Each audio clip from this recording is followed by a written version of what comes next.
It's day 11 of 100 studies that show evidence for chiropractic. So, does chiropractic care help babies and kids? This is one of the most debated topics in chiropractic, and the evidence is complicated. A 2022 systematic scoping review in BMC Pediatrics looked at 87 studies on spinal manipulation and mobilization in infants, children, and adolescents. The overall finding is that there's currently no strong evidence supporting effectiveness for any pediatric specific condition.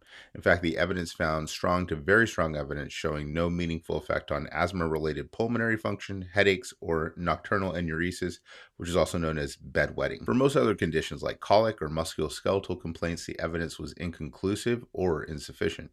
Interestingly, studies looking at low velocity techniques, which included many mobilization style treatments used with children, showed some positive signals in smaller studies, but the evidence wasn't strong enough or consistent enough to draw firm conclusions. Most of the reported side effects were mild and temporary things like soreness or stiffness.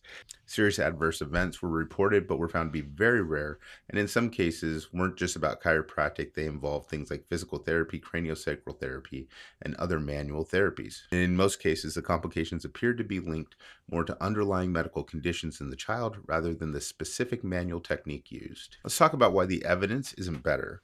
In general, pediatric research is tough. Studies often have small sample sizes, inconsistent methods, and poor adverse event reporting systems. There's also ethical and recruitment challenges when studying infants and children, which makes high-quality randomized trials difficult to conduct.